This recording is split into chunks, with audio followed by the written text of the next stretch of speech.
वक्फ संशोधित अधिनियम 2025 को लेकर के दायर याचिकाओं पर सुप्रीम कोर्ट ने सरकार को जवाब देने के लिए 1 हफ्ते का वक्त दिया है। कोर्ट ने साथ ही ये भी कहा कि इस दौरान केंद्रीय वक्फ परिषद और बोर्डों में कई नियुक्तियां नहीं होनी चाहिए और सुप्रीम कोर्ट के इस फैसले के बाद अब सियासी पारा हाई है।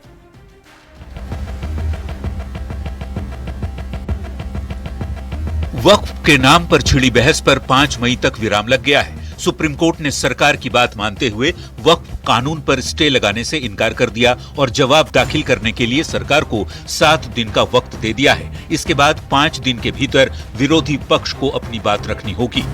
कि जो 5 तारीख की जो मुकर्रर हुआ है उस दिन से पूरे मामले की अंतिम सुनवाई शुरू हो जाएगी। इसलिए अब अंतरिम आदेश का कोई मुद्दा नहीं है, वो मुख्य रूप से जो मेन पिटीशन है उस पर सुनवाई शुरू होगी। एक विशेष बात जो इसमें रही वो देखने वाली ये है कि सुप्रीम कोर्ट ने कुछ जो बड़े कंट्रोवर्शियल मुद्दे थे जिसमें हम लोग लगातार अपनी आवाज़ उठा रहे थे न्यायालय के माध्यम से, जैसे वक्फ बाय यूजर पे कई वो आए थे, अमेंडमेंट्स आए थे, उन चीज़ों पे कोर्ट ने केंद्र सरकार को ये कहा है कि आप अगले तारीख तक न्यायालय के किसी आदेश के आने तक 5 मई को आप कोई आगे कार्रवाई नहीं करेंगे। यानी कि जिस वक्फ बिल पर ज्वाइंट पार्लियामेंट्री कमेटी को 97 लाख ज्ञापन मिले थे, जिस पर जेपीसी की 38 बैठकें हुई और 128 घंटे चर्चा हुई, संसद से पास उस कानून पर 7 दिन का विराम लग गया है। लेकिन नए वक्फ कानून के लिए विरोधियों के लिए सबसे बड़ा झटका है, सुप्रीम कोर्ट ने नए वक्फ कानून पर स्टे लगाने से इनकार कर दिया। ये आर्टिकल 25, आर्टिकल 26, 14 और 15 और 29 का ग्रेव वायलेशन है। ये हम पहले से ही बोल किया है और आज फिर आपके सामने रिपीट कर रहा हूँ। इसी आर्टिकल 26 के आधार पर नए वक्फ कानून को चुनौती दी जा रही है। सवाल है कि क्या विपक्ष इस मुद्दे को लेकर कमजोर पिच पर बैटिंग कर रहा है। फिलहाल वक्फ संशोधन कानून पर सुप्रीम कोर्ट ने बस चंद दिनों का विराम लगाया है। 5 मई को मामले की अगली सुनवाई होगी। Bureau report, news 18। वक्फ संशोधन कानून को लेकर जारी सियासत के बीच प्रधानमंत्री नरेंद्र मोदी ने दाऊदी बोहरा समुदाय के प्रतिनिधिमंडल से मुलाकात की। प्रतिनिधिमंडल ने प्रधानमंत्री नरेंद्र मोदी से मुलाकात कर वक्फ संशोधन कानून के लिए उनका धन्यवाद कहा।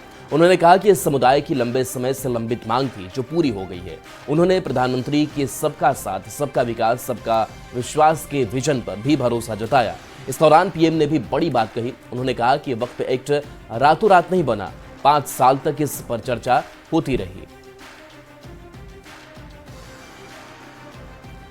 तो देखिए, प्रधानमंत्री नरेंद्र मोदी की ये मुलाकात और इस मुलाकात के जरिए जो खास करके मुस्लिम समाज के भी लोग हैं वो आभार जता रहे हैं प्रधानमंत्री नरेंद्र मोदी का, और बता रहे हैं किस तरीके से ये जो कानून में संशोधन हुआ, नया जो कानून ये बना वक्फ को लेकर के, वो किस तरीके से खास करके गरीब मुस्लिमों के लिए फायदेमंद होगा। तो दाऊदी बोहरा समुदाय और प्रधानमंत्री नरेंद्र मोदी की मुलाकात की तस्वीर।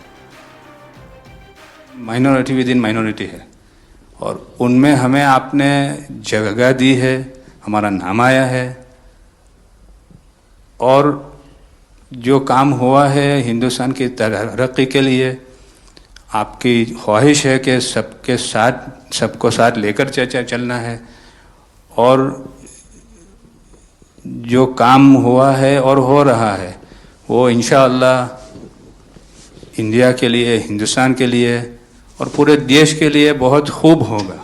100 साल बाद, जैसा गृह मंत्री जी ने उनके इंटरव्यू में पिछले सप्ताह कहा कि हमने सिर्फ माइनॉरिटी को कंसीडर नहीं किया। साहब, ये जो एक्ट आया है वो प्रिवी काउंसिल क्यों लेकर आई? प्रिवी काउंसिल ने ये एक्ट इनैक्ट किया माइनॉरिटी के प्रोटेक्शन के लिए, लेकिन साहब आपने ये एक्ट इनैक्ट किया सिर्फ माइनॉरिटी के प्रोटेक्शन के लिए नहीं, बल्कि माइनॉरिटी विद इन माइनॉरिटी के लिए। हम देखते आ रहे हैं कि गरीब महिलाएं हो, कम्युनिटी विमेन हो, ये अगर पैसा आवक हो रही है और कानून में बदलाव आ रहा है, उसका फायदा कहीं ना कहीं पहुंचना चाहिए। तो ये सारे विजन जो गवर्नमेंट ने लिए हैं, दाऊदी बोहरा कम्युनिटी उसका बहुत सपोर्ट भी करती है। कि जब मेरे मन में वक्फ के एक्ट पर काम करने का विचार आया तो सबसे पहले मैंने सैयदना साहब से सलाह मशवरा किया। तो ये रातों रात नहीं आया जी, लगातार 5 साल तक हर बारीक चीज़ को कोशिश की समय